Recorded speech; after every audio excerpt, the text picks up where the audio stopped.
May DepEd memo na para sa PMES? Magkakaroon ba ng classroom observations? Ilang classroom observations ba ang required kay teacher? Huwag mag-alala, dahil pag-uusapan natin yan. Pero bago yan, intro muna tayo. Konti lang.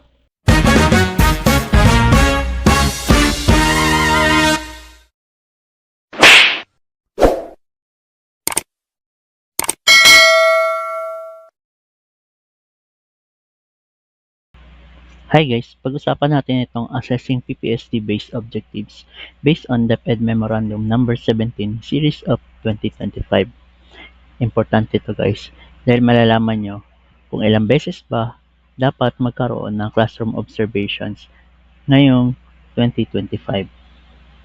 So, lahat ng ating pag-uusapan ngayon ay based sa nilabas na DepEd Memorandum ng Department of Education. Ito ay DepEd Memorandum number 17 series of 2025. Interim guidelines for the Department of Education Performance Management and Evaluation System for teachers in the school year 2024-2025.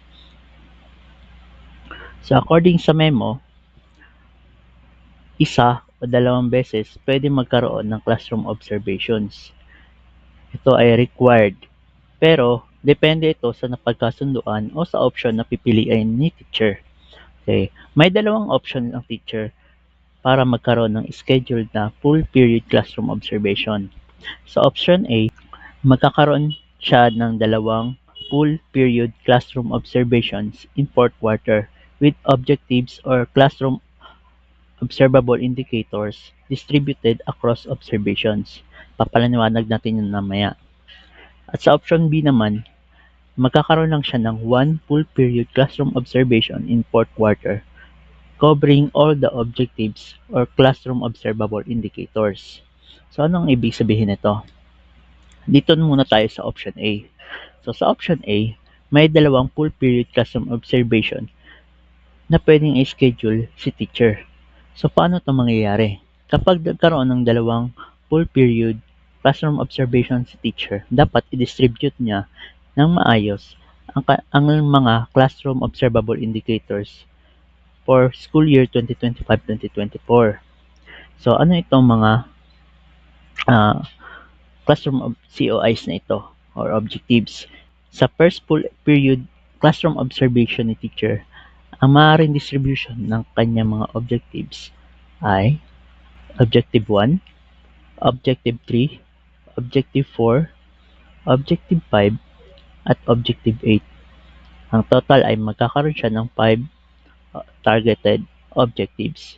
So, itong mga target objectives na yan ay na-distribute na para hindi na mahirapan si teacher kung ano ang kanyang target sa kanyang first full period classroom observation. Ngayon, ano naman ang kanyang target sa second full period classroom observation? Meron din siyang 5 ulit. Ang target naman dito ay ang Objective 1, Objective 4, Objective 5, Objective 7, at ang Objective 9. So, yan ang magiging distribution ng mga objectives ni teacher for 2 full period classroom observations. Ito ay para lamang sa mga proficient teachers. Ito naman ang para sa mga master teachers o highly proficient teachers.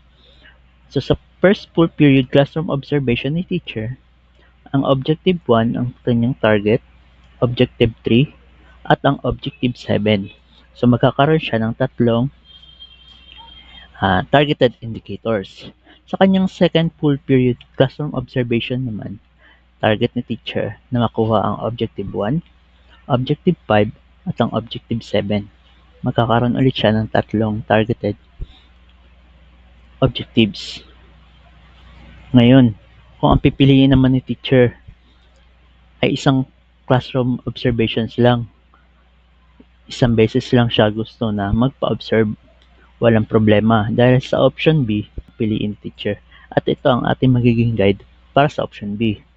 So dahil isang beses lang magkakaroon ng full period classroom observation, lahat ng mga objectives ay dapat ma-target o ipakita ni teacher sa kanyang full period classroom observation. So ibig sabihin yan, ang Objective 1, 3, 4, 5, 6, 7, 8, 9, lahat yan ay dapat na ma-observe ng ating raters kay teacher during the classroom observation. Ngayon, sa mga master teachers naman, dapat ay matarget na niya ang 4 na objectives. Ito ay ang Objective 1, Objective 3, Objective 5, at ang Objective 7. Nasa kay teacher na ang desisyon kung anong option ang kanya pipiliin. Option A ba o option B? Ano ang mas maganda? Depende yan kay teacher kung saan siya mas komportable. 2 beses ba siya magpapa-observe o 1 beses lang? Pwede nyo rin bisitahin itong link na ibinigay sa atin ng DepEd kung may mas gusto pa tayong maintindihan about sa PMES. At yun lang, maraming salamat.